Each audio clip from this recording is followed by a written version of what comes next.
What's going on, guys? It is Bernardo, and you just saw a quick unboxing on Lenovo's ThinkPad P1 Gen 7 laptop. So what comes inside the box?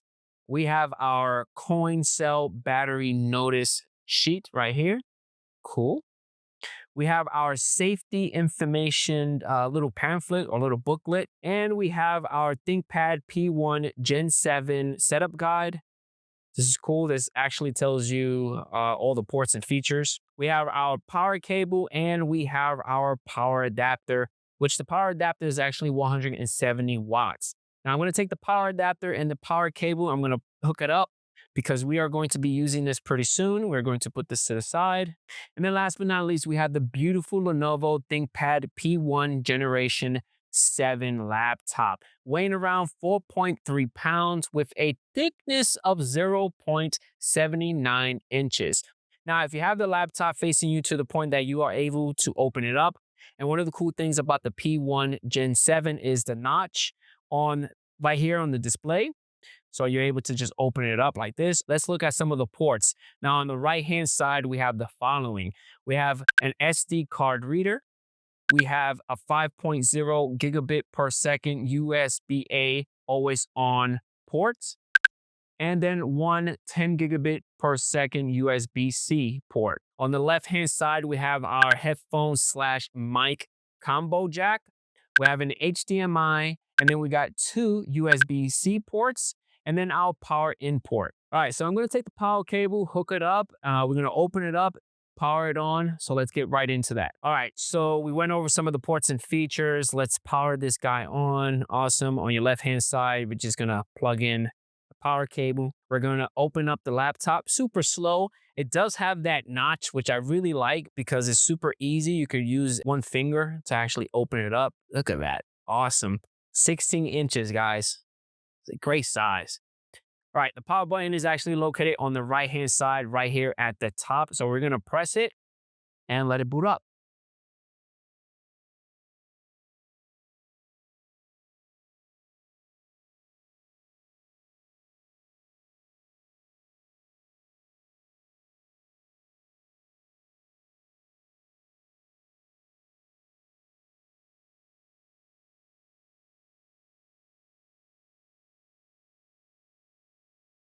All right, so the ThinkPad P1 Gen 7 does have a fingerprint scanner. It's actually integrated within the power button.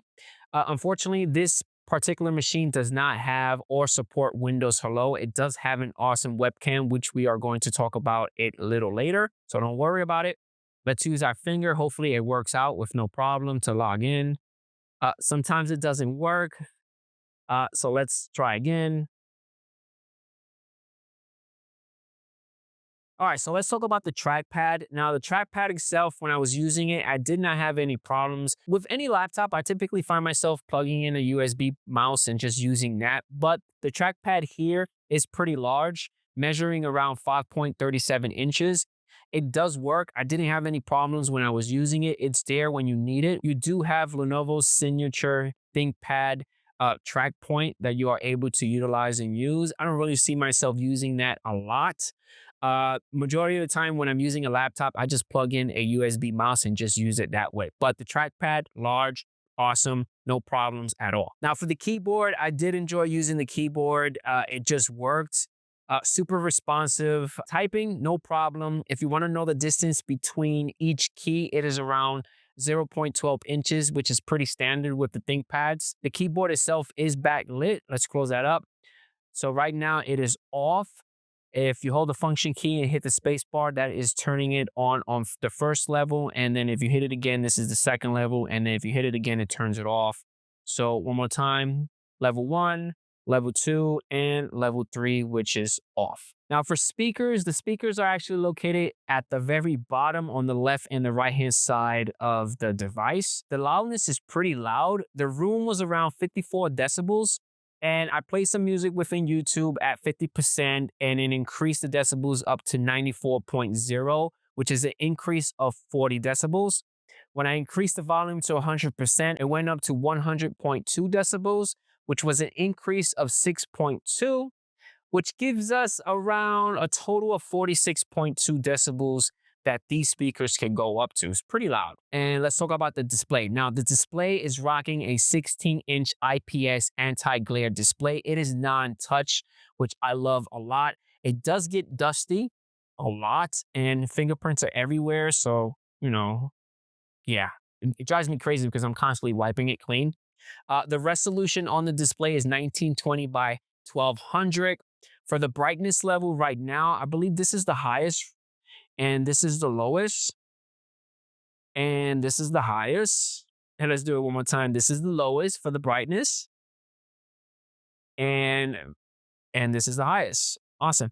If you guys want to know the nits, it is around 400 nits. Now, the display only supports HDR video streaming, and for the refresh rate on the display, it is around 60 hertz. Now, on top of the display, you have the notch, which is pretty cool.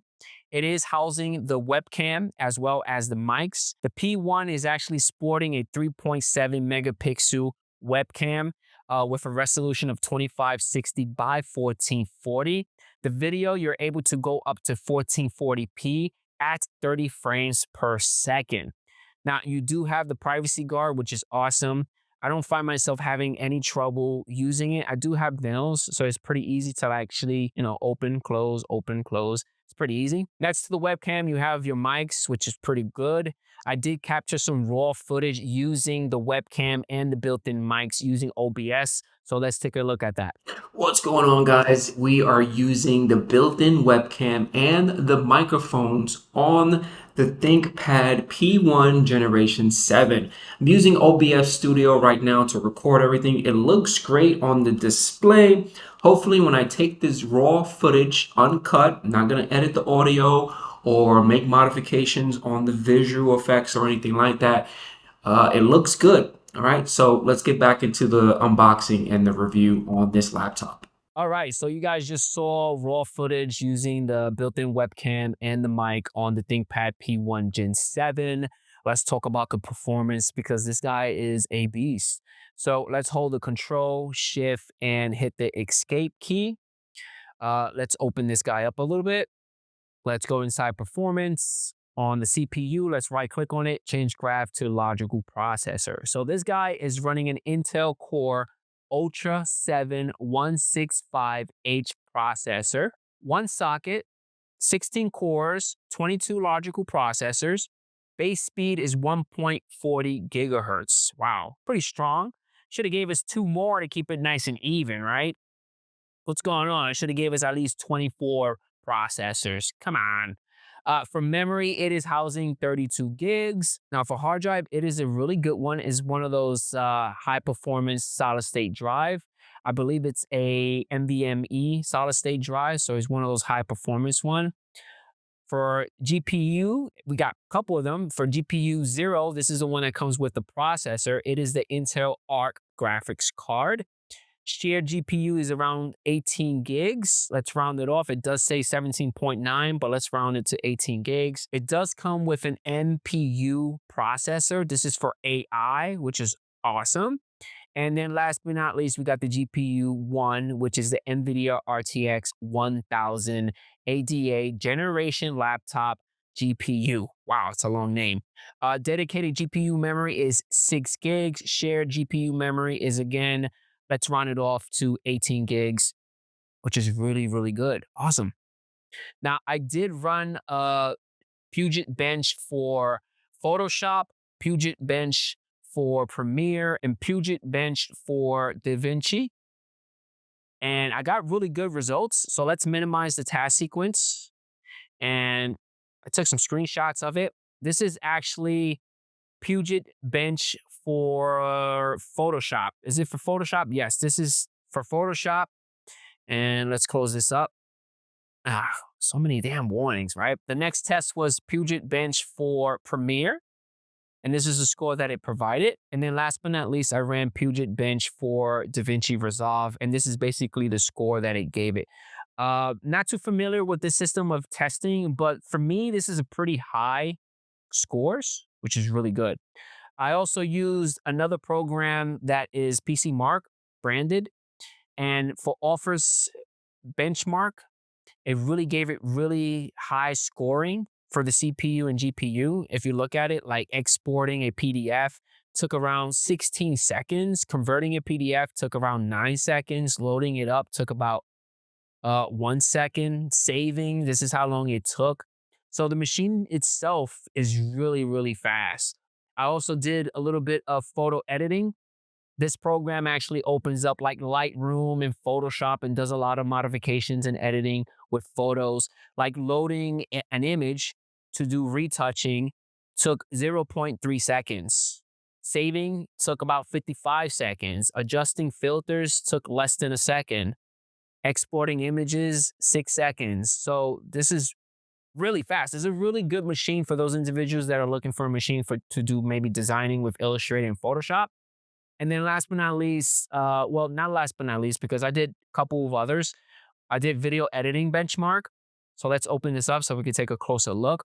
This one right here, exporting an H.264 YouTube 1080p Full HD, took around 308.8 seconds. The second attempt was around 45.3 seconds. And doing a 4K Ultra HD took this long. Wow, that's crazy. And this is the score that it gave it. Now, I did run AI, a really light AI benchmark. I'm just trying to get myself familiar with the AI benchmarking, but from my understanding, this is what it got. I don't really understand these numbers. For those that are checking out this review, if you understand this, let me know if this score is good or not. I'm going to scroll a little down so you guys can actually see the numbers. But I honestly do not understand none of this stuff. To me, it looks pretty good. High numbers is close to 100. Some of them are close to 50. But if you understand, leave a comment right below and let me know. I'm always willing to learn. Personally, using the machine for video editing, using Illustrator, Photoshop, doing color grading, color correction, the machine works perfectly fine. I did not have any issues at all. When I was within Premiere, I did not have to create any proxy files for my 4K files. Everything was pretty native, which was great. It runs smoothly, especially with that NVIDIA card. It just runs perfect. I did notice some heating. It wasn't like really big.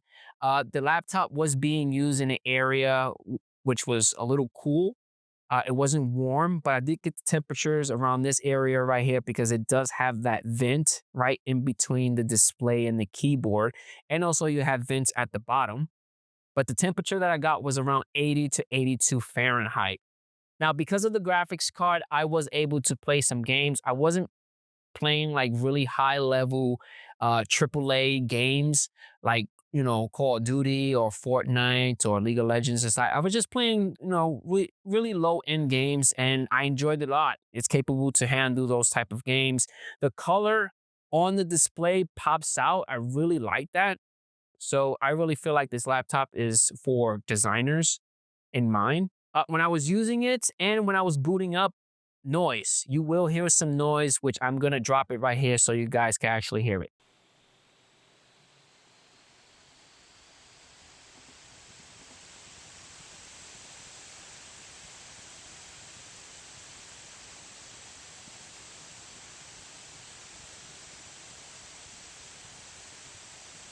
Now for wattage, this is something new that I have been doing with all my reviews for you guys. And when it's off, no wattage. It was zero. It wasn't grabbing any energy at all. It was zero. When I powered this guy on, it skyrocketed up to 94 watts. When it's idle, it's around 18 to 21 watts.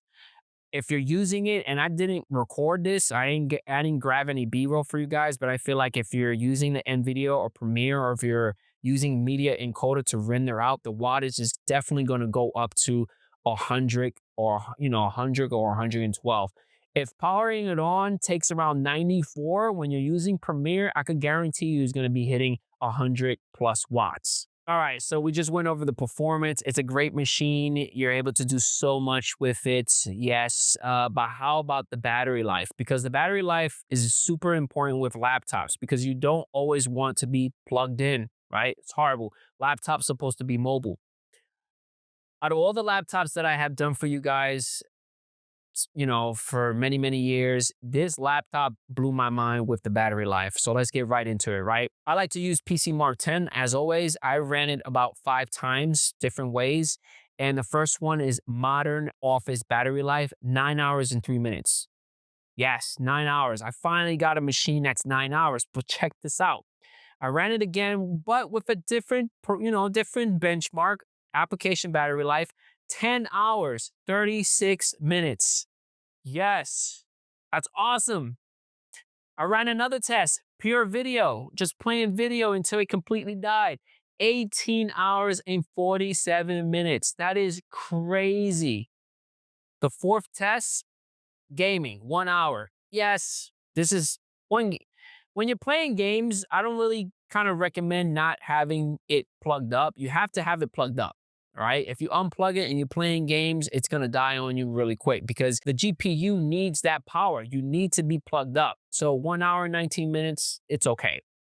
The last test that I did was another program with PC Mark, and this gave it around 11 hours and 50 minutes. So playing video was like crazy, about close to 19 hours. But it all depends on how you're using it. If you're surfing online, you're doing a lot of Word, Excel, PowerPoint, you could definitely get this 18 hours. If you're doing a lot of editing and a lot of rendering, which I don't recommend rendering on this machine not plugged up because again, it's using the graphics card. It needs that extra juice for it to work properly. The battery life is definitely going to decrease. So this right here, I think you're able to get, I don't know about 19 hours, which is pretty crazy. I think you could probably get between 10 to 9 hours, depending on how you use it. All right, so let's conclude our review on the ThinkPad P1 Gen 7.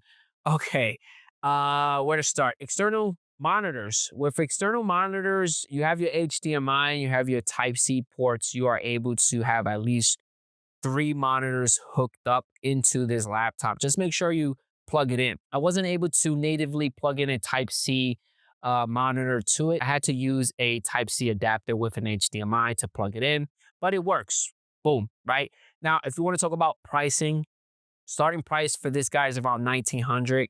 So let's load up the Lenovo site. And for the ThinkPad P1 Gen 7 16-inch, which is the one that we have, starting price is around $1,900, right? Starting. And let's go all the way down here. Let's go to the models. The highest one that you could get, depending on how you're getting it, $1,900 is starting price. I'm looking at, wow, woo, this thing is expensive. Whoa, wait a minute. All right. So the highest one that you could get is around $3,400. So what are you going to get for the $3,400? For the $3,400, you're going to get the Intel Core Ultra 7 165H processor, right?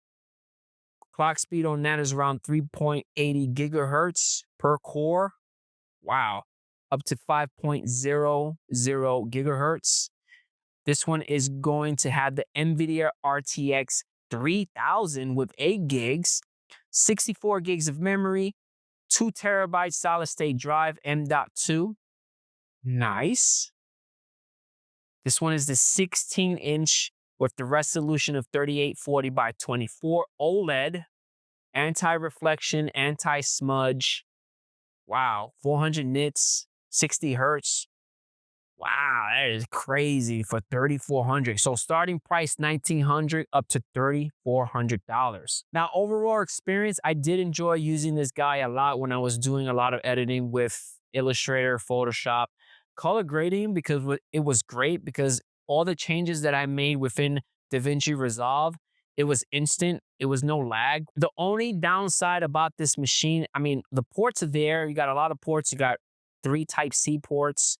But 1 USB, like give me 1 more USB and I'm happy because it has that SD card reader, which I'm able to slap my SD cards to get my photos and my videos on the fly. I don't have to carry an additional adapter to plug in my SD cards. But if you give me 1 more USB on this guy, I'd be happy. Now, upgrading this guy is pretty simple. If you close it, flip it, there's around 6 screws. The screwdrivers that I used were the PH.00 or the PH.0. Those are the fillet screwdrivers that I use to remove the 6 screws on the bottom. Once you remove that plastic, you're able to see all the parts and replace the memory as well as the hard drive. So it's not really difficult removing the bottom part at all. The size 16 inches, it's great. Weighing around, 4.3 pounds. It's a solid machine. I don't find it heavy at all. And that's it. I really enjoyed this laptop a lot. It's really expensive. $1,900 starting price. It goes up to $3,400. That's crazy. $3,400 for a laptop. That is nuts. I hope you guys enjoyed the review slash unboxing on Lenovo's ThinkPad P1 Gen 7 laptop. And I catch you guys on the next one. Peace out.